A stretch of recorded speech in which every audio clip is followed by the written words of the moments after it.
दोस्तों,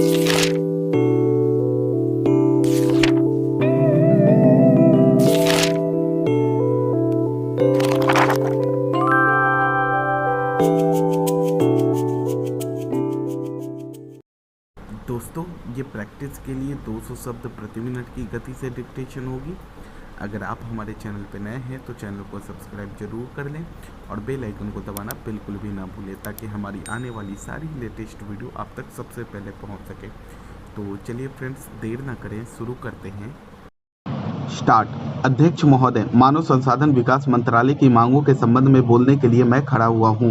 शिक्षा की पद्धति के बारे में, उसमें परिवर्तन लाने के बारे में, इस क्षेत्र में हमें जो सफलता हाथ लगी है उसके बारे में अभी मेरे मित्र ने बहुत कुछ कहा है। दुर्भाग्य की बात यह है कि देश में सभी लोग यह मानते हैं कि शिक्षा में प्रगति नहीं हुई है, शिक्षा पद्धति में आमूलचूल परिवर्तन नहीं हुए हैं, लेकिन फिर भी इस दिशा में कुछ किया नहीं जाता है। ऐसा प्रतीत होता है कि इस विषय में कुछ भी करने की स्थिति में हम नहीं रहे हैं। स्थिति ज्यों की त्यों चली आ रही है। इतना होने पर भी शिक्षा की मद पर होने वाला जो खर्च है और जो उसके लिए धनराशि आवंटित की गई है वह भी बहुत थोड़ी है। लेकिन उस पर न जाकर मैं आपका ध्यान इस ओर दिलाना चाहता हूं कि मर्ज बढ़ता ही गया ज्यों ज्यों दवा की वाली कहावत ही आज चरितार्थ हो रही है। जितना ज़्यादा आयोग और समितियां बैठी और जितनी ज़्यादा शिक्षा पद्धति के बारे में छानबीन की गई उतनी ही ज़्यादा बीमारी बढ़ती गई।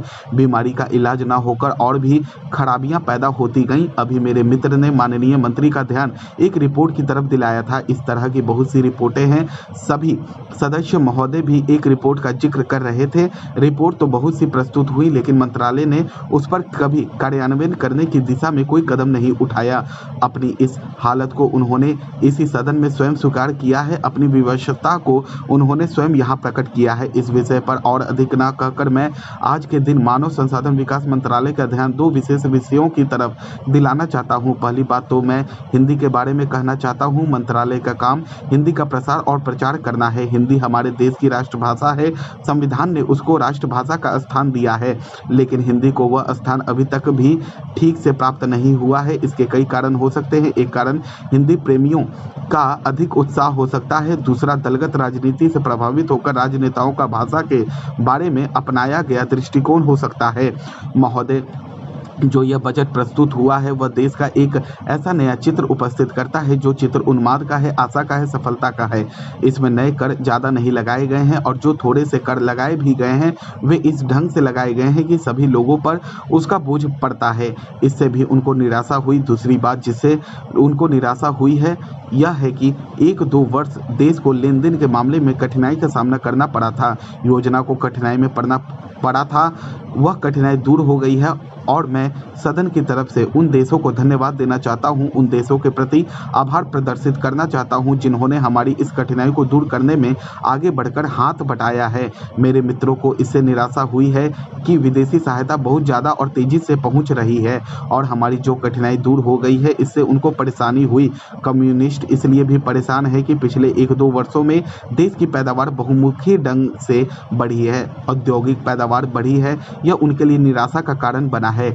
उनकी निराशा इसलिए भी बढ़ी है कि उनका मालिक, उनका मित्र हमारे देश की सीमा पर जब फौज लेकर खड़ा है और जब देश पर खतरा है तो क्यों देश की आर्थिक हालत, क्यों देश की वित्तीय हालत और दूसरी हालत इतनी अच्छी हुई है और क्यों इतनी अच्छी छवि उभरी है। लेकिन उनकी निराशा हमारी सबसे बड़ी आशा है, उनकी असफलता हमारी सबसे बड़ी सफलता है। और मैं समझता हूं कि उनके भाषण हमारे वित्त मंत्री महोदय के लिए सबसे बड़े बधाई के भाषण है। 2-3 और चीज़ों की ओर मैं आपका ध्यान दिलाना चाहता हूँ। उनकी ओर दूसरे माननीय सदस्यों ने भी आपका ध्यान दिलाया है। हमारी सरकार का ध्यान भी उस ओर गया है, लेकिन मैं समझता हूँ कि उन पर और अधिक ध्यान देने की आवश्यकता है। पहली बात तो यह है कि जब चीज़ों की पैदावार बढ़ रही है, जब देश उन्नति की तरफ जा रहा है, तब भी देश में कीमतें बढ़ रही हैं। स्टॉप। दोस्तों, ये 200 वर्ड पर मिनट से थोड़ी ऊपर की डिक्टेशन है, 210 215 की है। ये जस्ट यूं ही है डिक्टेशन, आप इसे लिखें। ये फर्स्ट डिबेट का है, यूं ही मैंने वीडियो बनाया है। अगर आपको ये वीडियो अच्छा लगे तो लाइक ज़रूर करें, कमेंट करना बिल्कुल भी ना भूलें। अगर आप हमारे चैनल पर नए हैं तो चैनल को सब्सक्राइब जरूर कर दें और बगल में बेल आइकन को दबाना बिल्कुल भी ना भूलें ताकि हमारी आने वाली सारी लेटेस्ट वीडियो आप तक सबसे पहले पहुँच सके। तो चलिए फ्रेंड्स, मिलते हैं नेक्स्ट वीडियो में। तब तक के लिए बाय बाय।